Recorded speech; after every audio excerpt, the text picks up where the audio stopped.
Hello বন্ধুরা, কেমন আছো তোমরা? আশা করি সকলে খুব ভালো আছো। Welcome back to my channel. একটা ছোট্ট ব্লগ তোমাদের সাথে আজকে শেয়ার করছি।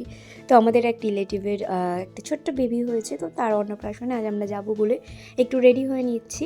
আর এই যে শাড়িটা পরে নিয়েছি আমি, আর এখানে এই যে মাম্মামকে বলছিলাম একটু ভিডিও করে দে, ঘর তোরের অবস্থা ভীষণই খারাপ। যাই হোক, সব কিছু মোটামুটি গুছিয়ে আর এই যে একটু সেজে নিয়েছিলাম। আর এই যে আমার শাশুড়ি মা পেছনে আছে, আর এই যে বরমশাই। তো আমরা এখন বেরোবো গাড়ি করে, আর যাব আমরা একটু বেশি, অনেকটাই দূর, আর বেলঘড়িয়া। তো আমাদের যেতে প্রায় অনেকটাই লেট হয়ে গেছিলো। তো যথারীতি টাইমের থেকে প্রায় 1 ঘন্টা লেটে আমাদের গাড়িটা ছেড়েছে, কারণ আমাদের সাজগোজ করতে একটু টাইম লাগিয়েছিলাম। যাই হোক, এই যে গাড়িতে বসে একটু ঢং করে নিচ্ছিলাম আমার। তো কিছু ফটো তুলতে পারিনি, কারণ তখন ভীষণ তাড়াহুড়োর মধ্যে ছিলাম, তাই জন্য। আর এই যে বেরিয়ে পড়ছি আর যেহেতু আমাদের প্রায় অনেকটা দূরই যেতে হবে, আর এয়ারপোর্ট লাইন আমরা যেহেতু ধরবো, যার জন্য আমরা ভেবেছিলাম একটু তাড়াতাড়ি বেরোলে ঠিক হবে। সেই মতনই আমাদের আর কি, সেই বাঙালির 6টা টাইম দিলে সেখানে 7টায় পৌঁছাই। যাই হোক, সেই আমাদের সাথেও সেমই হয়েছে। আর রাস্তায় এই সময় তো জ্যাম হবেই, স্বাভাবিক, কিছু করার নেই। তো এই যে চললাম আমরা, আর রাস্তায় না যেতে যেতে খুব খিদে পেয়ে গেছিলো।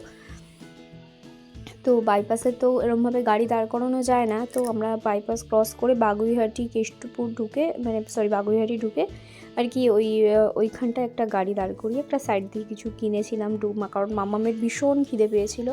ও বারবার গাড়িতে যেতে যেতে বলছে, মা আমাকে কিছু কিনে দাও, কিছু কিনে দাও। আর জ্যামে একবার যখন দাঁড়াচ্ছি তখন দাঁড়িয়েই রয়েছি, গাড়ি যেন আর চলে না। তো যাই হোক, দাঁড়িয়েছিলাম কিছুক্ষণ, দাঁড়িয়ে ও একটু বিস্কিটের প্যাকেট নিয়ে এসেছিলো, ওটাই আর কি মাম্মামকে খাইয়েছিলাম। আর ছোটো মাম্মাম ছিল আরেকটা গাড়িতে, ও আমাদের সাথে ছিল না, আমাদের সাথে শুধু বড় মাম্মামই ছিল। তো যাই হোক, পৌঁছে গেছি, অসুবিধা হয়নি খুব একটা। আর এই যে ডুগু মাম্মাম, আর যে ছোট বেবির অন্নপ্রাশনে আমরা এসেছি, এটা হলো তার মা। আর এই যে হলো আমাদের শো স্টপার, সেই ছোট্ট বেবিটা যার অন্নপ্রাশনে আজ আমরা এসেছি।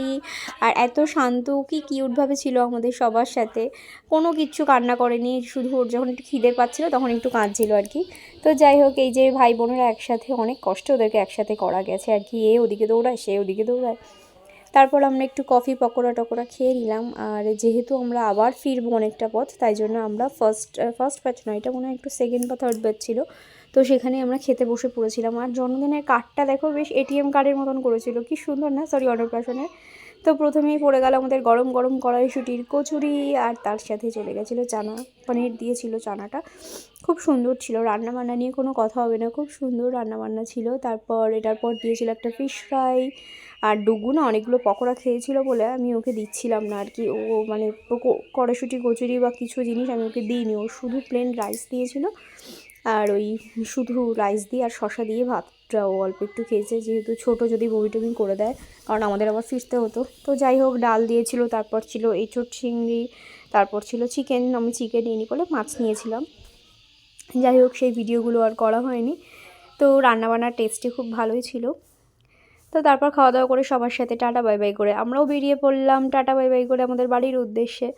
আর রাস্তা ফাঁকা ছিল না, খুব মানে স্পিডে আমরা বাড়িতে পৌঁছে গেছি। যতটা দেরি হয়েছিল যেতে, আসতে অনেকটা তাড়াতাড়ি আমরা তখন বাড়ি চলে এসেছি। তো আজকের ব্লগটা এখানেই, দেখা হচ্ছে পরে কোনো ব্লগে। সবাই ভালো থেকো, টাটা, দেখা হচ্ছে নেক্সট ব্লগে, বাই বাই।